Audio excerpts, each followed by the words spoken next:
quanto è vera, se lei può dirci una parola su questo, l'idea che anche lei stesso possa essere in campo, ne abbiate discusso, questo insomma non era un segreto, ma come capolista in tutte le circoscrizioni delle regionali, quindi Flavio Tosi per tirare il voto di Forza Italia. Quanto è vero, qualora ci fosse Zaia dall'altra parte nella Lega? Cioè quindi, sì o no?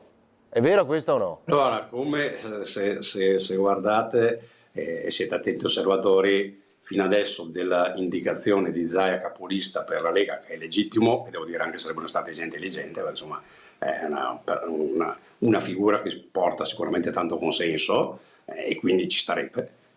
Però se lo vedete, a Luca Zaia è stato domandato e fino adesso su quello non ha risposto, ha detto stiamo parlando di tante cose. Anche noi in Forza Italia stiamo parlando di tante cose. Dico che è plausibile che la Lega candidi Luca, anche perché è possibile tecnicamente, candidi Luca Zaia come capolista in tutte le province, è altrettanto possibile che Forza Italia candidi Flavio Tosi capolista in tutte le province.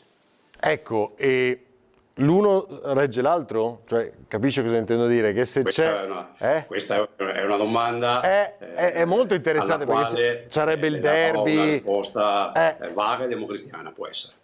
Vabbè, non mi aspettavo. Vabbè, molto interessante perché...